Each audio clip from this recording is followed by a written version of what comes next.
Good afternoon, Johnson Jaguars. My name is Brooklyn Dippo, and I am Miss San Antonio 2013. I'm here to talk to you about distracted driving because that is my platform. So when you first get your driver's license, who remembers that feeling? You're really, really excited, and it's new and awesome, and you have this freedom because you can go anywhere that you want to go, right? And that's awesome, except there's this problem in America. And that problem is that there's a trend of driving distracted. And the problem with this trend is that we feel like we're invincible, and we're not. And as Chief McManus just told y'all, you have a responsibility as a passenger, not just as a driver, to make sure that no one is driving distracted. So if you're in a car with someone and they're driving in a way that puts you in danger, you have to speak up. 40% of American teenagers say that they've been in a car with someone using a cell phone in a way that put everyone else in danger. Now, I'm sure y'all know there's a few other things that can distract you besides using your cell phone in the car. I'm just going to read a quick list to you. Texting, using a cell phone, eating and drinking in the car, talking to passengers whenever you have really, really loud conversations, there are too many people in the car, and you're turning and taking your eyes off the road. Grooming, guys, if you're shaving in the car, girls, if you're putting your makeup on in the car. Reading, I don't even know why this has to be on the list. No one should be reading and driving. Using a navigation system, watching videos, or adjusting your music. So that's just the official list from the U.S. Department of Transportation. But there's a couple other things that I want to tell y'all about that are also distracted driving. So how many of y'all are really, really hard-working students and then you have extracurriculars or sports on top of it? Yeah? Some athletes out here? Okay. Well, I am on the swim team at my school, and I am in theater. So earlier this year I was waking up and I was at school by 5:30 in the morning. I was in classes all day long, and then I didn't get to leave until about 9 or 10 at night. I was really, really tired from doing all of these things.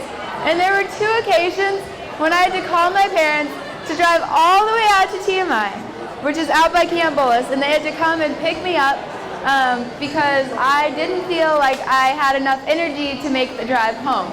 And they weren't mad, even though they had to pick me up and then take me back to school in the morning because I left my car there overnight. And it's something that y'all need to realize, that you can call someone if you're just too tired to drive because it's not worth it to fall asleep at the wheel.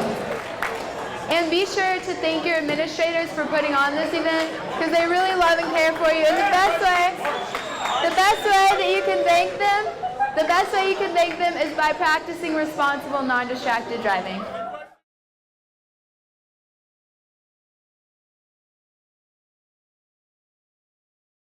Good morning, Stone Oak Bobcats. It is so good to be back out here, even though it's all cold outside. How are y'all doing this morning? Good. Staying warm? You get to come to school every day and you have fun and you do different things every day. And so I worked really, really hard in school. And I worked hard from elementary school and through middle school. And then I got a scholarship to go to a private high school. So now I'm going to a high school where I learn a ton every day, and I'm about to go to college. The reason I had those opportunities is because I worked really, really hard in school. As long as y'all work really, really hard in school, and you study a lot, and you have fun, and you stay active and stay healthy, then you can do anything that you want to do. And you can go to college wherever you want to go to college. And in fact, they'll even give you money to help you go to college if you work really, really hard and study hard. Okay, so I was talking earlier about the movie Cars. Has everyone here seen Cars? Raise your hands. Yeah? Cars and Cars 2. And they're awesome movies, and Lightning McQueen is so cool, and Mater is so funny, and I love those movies. Well, we have some Cars t-shirts here for y'all, and we're going to ask you some questions because my platform as Miss San Antonio is safe driving. Now, do any of y'all here drive? Really? That's scary. Y'all shouldn't be driving yet. Y'all shouldn't be driving yet. Okay, well... Well, I want to ask y'all some questions about what is safe to do when you're driving and what is not safe to do. What about eating and driving? No, no, eating and driving isn't okay. What about putting your makeup on while you're driving? No. What about shaving your beard while you're driving? No. Okay, so what are some safe habits when you're driving? What should you do? Look at the road. Look at the road. There we go. That's number one. That is rule number one right there. White sweatshirt in the back.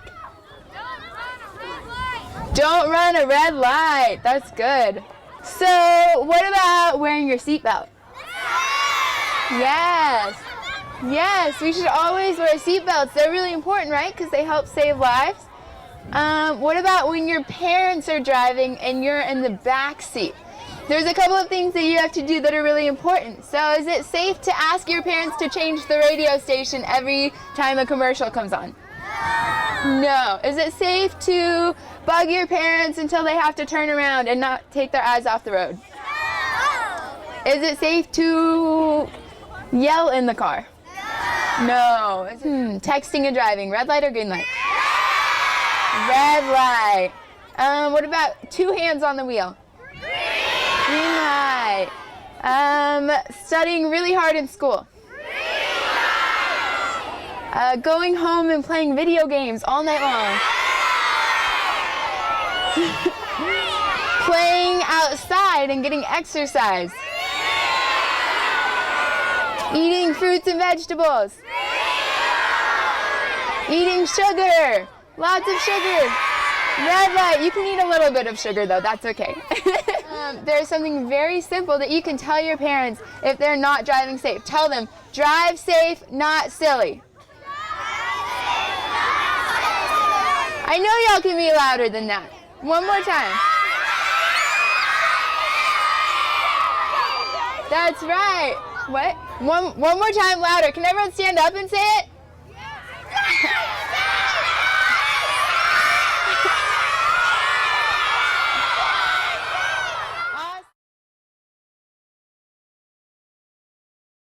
So there's a couple of landmarks in high school, and one of the most significant ones is when you first get your driver's license. So who remembers that feeling when you first get your license? You have freedom, you can go wherever you want, whenever you want, you don't have to have your parents take you anywhere, and it's this little plastic card that gives you all of that. And it's awesome. And the first time that you get in a car and you drive by yourself, you're so excited and you're paying attention to the road and you're just enjoying driving. And after a while, I think it's safe to say that things change and you have this muscle memory and you just kind of drive and you're not really paying attention to driving anymore. And part of it comes from this attitude of instant gratification. So we need everything right now. We need to talk to someone right now. We don't want to be alone. So we're texting our friends, we're calling our friends, we're on Facebook, on Twitter, and we're not paying attention to the road. So I'm going to remind you about a couple of things when you're on the road. And I'm a driver your age, so I know about all of the same distractions that y'all have. So first, texting and driving, which I'm not going to dwell on too much because y'all have heard about it because there's a huge campaign out right now. You know, they're saying it's worse than driving drunk because your eyes are off the road for 4 or 5 seconds and you're driving at 60 or 70 miles an hour. And the physics of that just don't add up. So if you get in a car accident, which is very likely, then it's going to be very bad. The next thing that a lot of people don't realize is when you're driving and talking on a cell phone, it doesn't matter if you're holding the cell phone in your hands or if you're using Bluetooth, you're just as likely to get into an accident either way.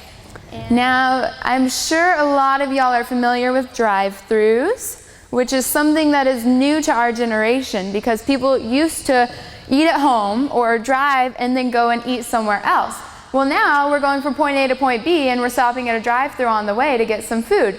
So when you're eating a big messy hamburger in your car or eating French fries and dunking them in ketchup, you have not only your hands off the wheel, but you're not paying attention to the road either. And even if you are paying attention to the road, you're not physically able to respond to it because your hands are occupied. Same thing with drinking in the car. If you go to Starbucks in the morning and you get coffee and you spill hot coffee on yourself, I can tell you that's going to be a really big distraction on the road. Additionally, there are lots of other distractions. Girls, I know that when you sleep in the morning, sometimes instead of going to school all beautiful and natural, you decide to go to school all beautiful and dolled up. So you're doing your hair in the car, or you turn your rear view mirror so that it's facing your face instead of the cars behind you, and you're putting on your mascara while you're going down the highway. Like, it's no problem at all. And I know you're not looking at the road when you're doing that. Guys, that's not as big of a problem, but I've seen some guys shaving while they're driving. Just rock the 5 o'clock shadow. It's okay. There's also reckless driving, so speeding and driving, or not stopping at stop signs or stop lights even. I don't even have to tell y'all about racing, because we've had so many accidents recently where we've lost, we talked about we lost the 2 Brandeis High School students in an accident during their lunch break from school because they decided to go and race. And we had a car flip off of the North Star Mall parking garage because they were doing donuts and racing. And had he not had a seatbelt on, they say he would have been dead as well. So reckless driving, that's obvious, and you have to make the choice not to do that. But you don't only have responsibility when you're driving, you also have responsibility as a passenger in a car, whether you're old enough to drive or not. No matter who you're in the car with, your parents, your brother, your sister, your friends, your girlfriend, or your boyfriend, if they're going to put your lives in danger, then you need to stop them. It's your responsibility to do so. You owe it to yourself. And so if they pull out their cell phone and they're about to text someone or they're about to call someone, all you have to do is offer to do it for them, right? Because they have every resource to not do that because you're there. So say, hey, can I send that message for you, or can I take that phone call for you? And if they say no, then tell them, well, I'd really rather that you don't do that, because it might be their car, it might be their cell phone, but it's your life, and they don't have the right to put your life in danger. The last thing I want to leave y'all with is, who remembers in driving school, Prindle, for the gear shifts, park, reverse, neutral, drive, low 1, low 2? So I've come up with my own acronym for Prindle that really summarizes my whole message and that I really want to share with San Antonio and spread throughout the community. And it's practice responsible, non-distracted driving for the love of life. Thank y'all so much for having me out here, and be sure to thank your school for putting on this event, because it's really important and it shows that they really care about you.